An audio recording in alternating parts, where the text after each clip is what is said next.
Selamat pagi semuanya, perkenalkan nama saya Cecilia Feren. Pada video kali ini saya akan membahas mengenai perlawanan rakyat Aceh terhadap imperialisme dan kolonialisme Barat.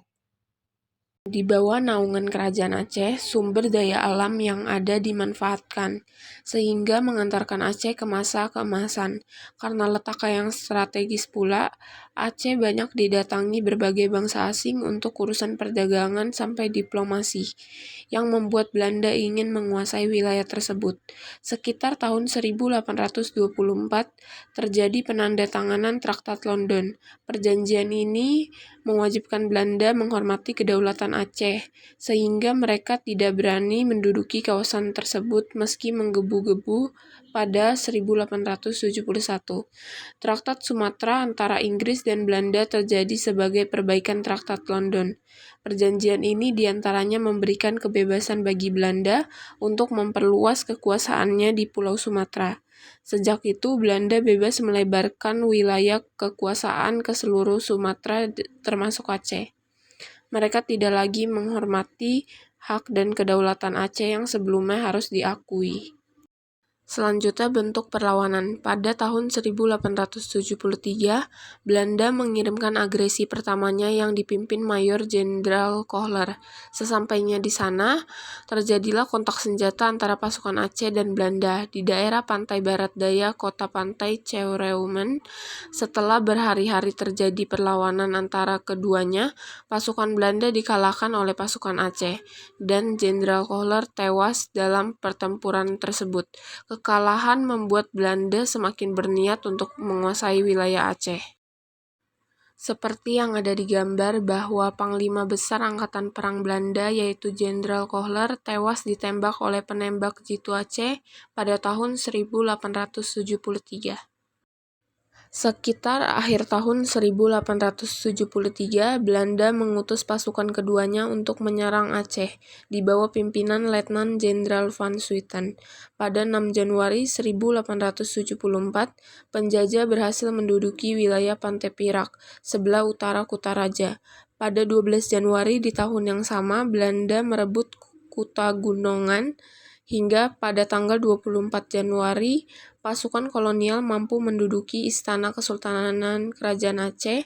Dengan keberhasilan merebut istana, mereka menyangka bahwa Kerajaan Aceh berhasil ditaklukkan, sehingga Jenderal Van Swieten mengumumkan bahwa wilayah Aceh Besar menjadi milik Belanda pada 31 Januari 1874. Meski telah diklaim menjadi milik Belanda, pasukan Aceh di bawah pimpinan Tengku Cikditiro dan pemimpin-pemimpin lain telah siap mengusir penjajah dari tanah Aceh. Berbagai serangan pun dilakukan terus-menerus untuk melawan dan melengsarkan kedudukan Belanda di Aceh. Demikian sejak itu Perang Aceh terus berlangsung dan jenderal-jenderal Belanda yang memimpin silih berganti hingga tahun 1891. Pihak penjajah memikirkan cara yang lebih efektif untuk mengalahkan pasukan Aceh, sehingga pada tahun 1891, seorang orientalis Belanda yakni Snoek Hugronje menyamar sebagai orang Islam dan dikirim ke Aceh untuk melakukan penyerangan dari dalam. Di sana, Snoek Hugronje mempelajari kekuatan dan kelemahan pasukan Aceh untuk dilaporkan kepada Belanda, sehingga mereka dapat menyusun strategi yang pas. Ia juga berusaha mendapatkan kepercayaan dari para tokoh terkemuka, ulama, sampai rakyat Aceh.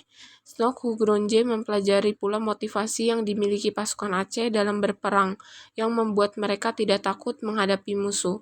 Dan ternyata ia menemukan bahwa semangat jihad untuk membela agama dan tanah air menjadi motivasi rakyat Aceh menjadi tidak pantang menyerah melawan kolonialisme Belanda. Akhir Perang Aceh. Sambil berbagai serangan terus diberikan Belanda, Kerajaan Aceh pun sampai-sampai memindahkan ibu kota dari satu tempat ke tempat lain demi keselamatan Aceh. Sejumlah pejuang hebat pun berguguran seperti Teuku Cikditiro, Tengku Panglima Polem, Teku Umar, dan juga Cut Nyadien dan yang lainnya. Pada tahun 1900, Sultan Muhammad Daud Shah memindahkan markas pasukan Aceh ke wilayah Samalanga. Belanda yang mengetahui hal ini di bawah pimpinan Jenderal Van Heut meminta Sultan Muhammad untuk memindahkan markasnya lagi ke tempat lain sekiranya agar penjajah lebih mudah menaklukkannya. Akhirnya Sultan memilih Tanah Gayo untuk markasnya yang punya pertahanan terjamin.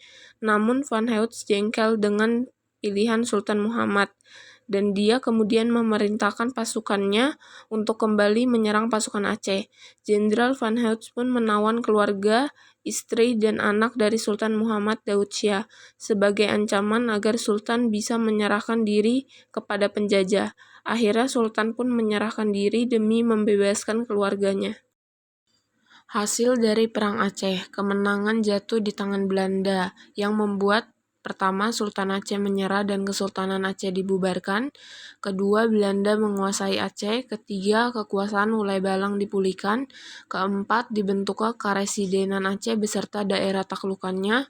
Kelima, wilayah Aceh menjadi bagian dari Hindia Belanda. Sekian materi yang dapat saya sampaikan. Terima kasih.